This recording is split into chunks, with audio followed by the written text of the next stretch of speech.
E hoje eu quero pensar com você rapidamente como é um privilégio ser pastor de uma grande cidade. Vou dar um exemplo aqui, eu sei que está sendo gravado, está até ao vivo, não tem problema. O pastor Leandro, vocês sabem que ele foi designado para cuidar de uma igreja batista, Rios de Água Vivas, por enquanto, né?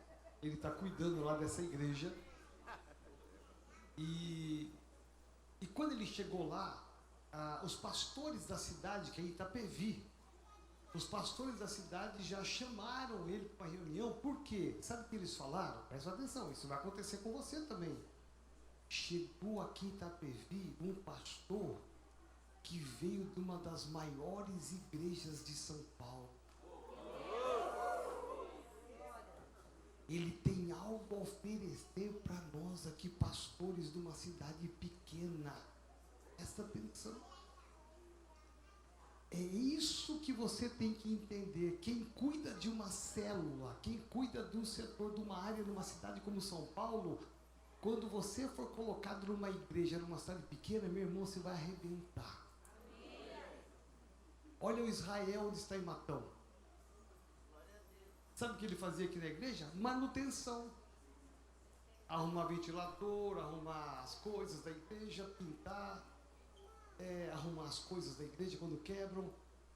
Era líder, hoje está pastoreando, ainda não é pastor, ainda nem tem o título de pastor, ele está cuidando de uma igreja nossa no interior, tempo integral. Por quê? Chegou numa cidade de Matão. Eu nem sei quantos mil habitantes tem Matão lá, sabe? Quanto? 37? 87 mil habitantes. Olha só, quase 90 mil habitantes. Meu irmão, chegou alguém que estava cuidando de uma célula numa cidade de 12 milhões de habitantes. Você não acha que isso vai impactar? Lógico que vai. Você não está no interior, numa cidade pequena, indo para uma cidade grande. Você está numa cidade grande, está indo para o interior. Isso faz uma diferença. Por quê? Você está sendo adestrado, preparado para cuidar de multidões. Então, ser pastor de uma célula aqui na sede, e eu olho para você, eu vejo que você é um pastor ou auxiliar, um pastor titular de uma célula, você é uma pastora, você tem que saber que é um privilégio, uma honra cuidar de pessoas numa grande cidade como essa. Então veja, agora uma cidade como São Paulo, que é o tema da mensagem de hoje, que eu vou entrar bem superficial, porque eu quero levantar um clamor pela cidade. O que essa cidade grande produz?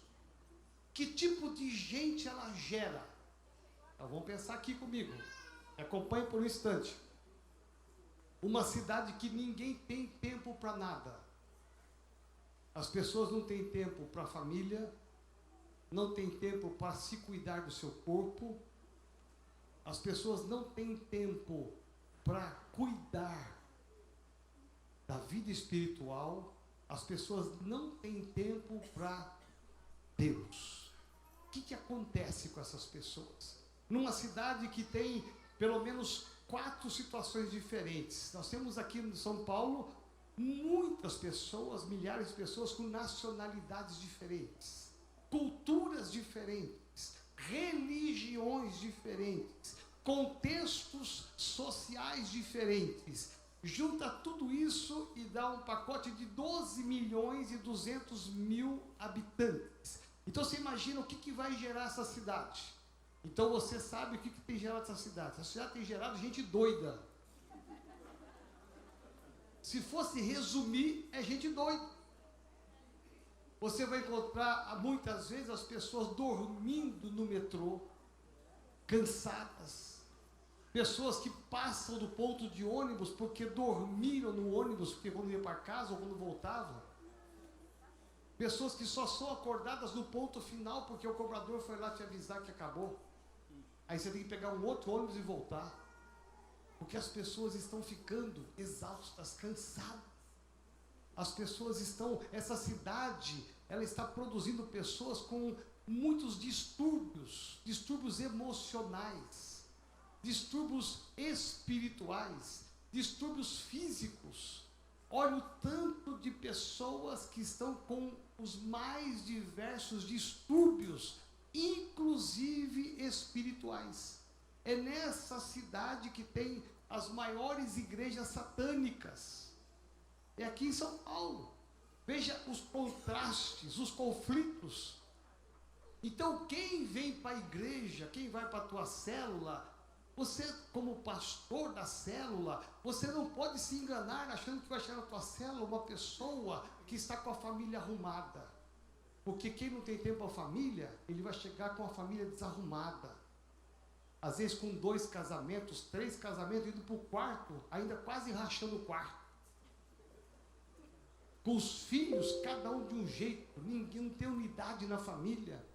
Às vezes, problemas com drogas, com prostituição, pessoas que estão vivendo erradamente. É isso que essa cidade produz. Então, nunca ninguém vai chegar na sua célula, olha, minha família está inteirinha, sadia. Eu vim aqui porque eu soube que aqui tem uma célula.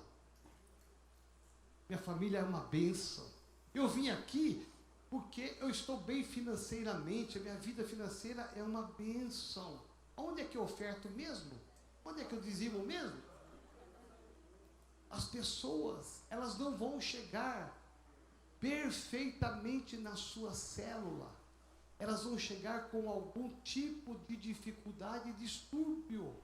Aliás, a grande maioria de nós chegamos, e eu e você que estamos, chegamos assim na igreja, no Evangelho. Todos nós somos de alguma maneira ex algum trem. Nós somos. Eu não vou nem falar o que, mas nós somos ex. Mas é com os ex que Deus trabalha. Olha para alguém e fala assim, você é um ex. E eu sou um ex também. Então, olhar para uma cidade como São Paulo, olhar o seguinte, que Deus nos plantou nessa cidade. Deus te colocou naquela rua, na casa que você mora, que hoje é a casa de Deus. O apartamento que você mora hoje é o apartamento de Deus. Onde tem uma cela é uma casa de Deus. Ali você está plantado com a porta aberta, esperando não pessoas perfeitas. Você vai receber pessoas que estão com esses distúrbios emocionais. Alguns vão chegar na tua cela assim, ó. Não é porque ele nasceu assim, não. É porque a sociedade fez dele isso. Meu irmão, para ele ficar assim mais devagarinho, tem que ir para o encontro, vai melhorando. Vem para 7 semanas, vai melhorando. Meu irmão, você vai ungir ele toda semana, vai melhorando. Chega uma hora que ele está andando normal. Chega uma hora que ele está aqui no Tadel.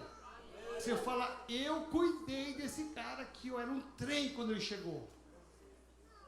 Tinha todo tipo de distúrbio, mas Deus deu um jeito na vida dele. Eu peguei esse camarada e eu não abri mão dele, porque eu sabia que Deus tinha um projeto na vida dele.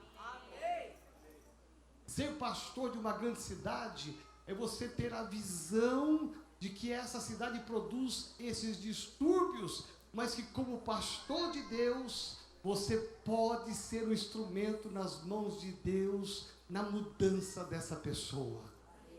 E que um dia ele vai olhar e vai dizer, olha, eu te dou graças. Eu dou graças a Deus pela sua vida, porque você não me abandonou, você não desistiu de mim, você ficou no meu pé, você pagou um preço de oração, você ia na minha casa, quando eu te rejeitava, você não se importou. Eu agradeço a Deus pela sua vida, porque você perseverou, mesmo eu te atacando e atacando o teu Deus, você não desistiu de mim, mesmo caindo uma vez, mesmo desviando 2 vezes, você não abriu mão de mim. E se eu estou firme na fé hoje, é porque você é um pastor de Deus.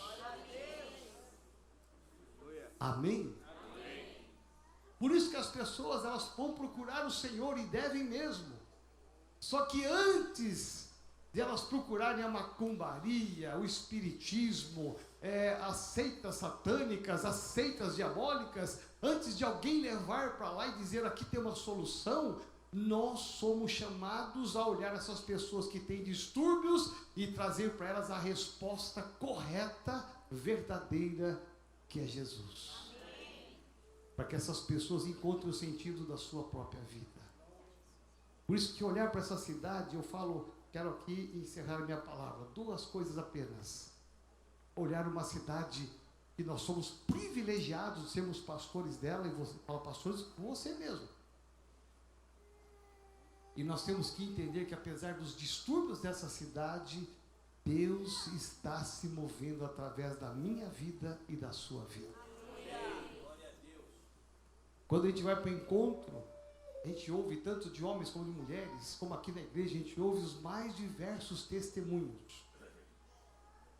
Eu me lembro que, não posso contar aqui, mas é interessante que Deus pode transformar a vida de qualquer pessoa, com distúrbios mais acentuados, menos acentuados. Deus pode. Sabe quem que Ele quer usar de instrumento? Eu e você. Lá na sua célula, lá na sua rua, lá na sua casa. Talvez você fale assim: ninguém está olhando para mim, ninguém está me supervisionando. Meu irmão, ali é uma luz que está brilhando no meio das trevas. Tem bares da direita, bares da esquerda, pontos de droga em frente, talvez, à sua célula, as pessoas cheirando ali. Meu irmão, não tem problema, você é um farol que está brilhando e a luz vencerá as trevas. Olha só, um dos maiores eventos de homossexuais acontece aonde? Na Paulista, aqui do nosso lado. O nosso prefeito assinou recentemente uma lei que autoriza, inclusive está dando legitimidade a essa questão do homossexual. Sabe por quê? Porque ele faz parte disso. Ele faz parte dessa história. É essa cidade, com o prefeito que nós temos, com alguns vereadores que apoiam essas coisas, que Deus nos plantou. Para quê? Para falar a verdade. Porque só a verdade liberta o homem. O diabo está cirandando na vida de milhares de homens e mulheres nessa cidade, destruindo casamentos, destruindo lares, levando filhos para as drogas, prostituição, homossexualismo. É nessa cidade de conflitos e desafios que Deus plantou a Metodista Renovada Sede, para levantarmos uma bandeira bem alta, no mastro mais alto possível, a torre mais alta que possa existir em São Paulo. Se levantar uma torre mais alta ainda, para dizer a ponta dela: Jesus reina neste lugar. Ele é o Senhor dessa cidade. Pode aprovar leis, pode achar que nós somos a ala direita conservadora, como eles estão dizendo. Meu irmão, nós somos a ala de Jesus, a ala certa. Por isso que é a ala direita, porque a esquerda erra, mas nós somos da direita porque a direita acerta.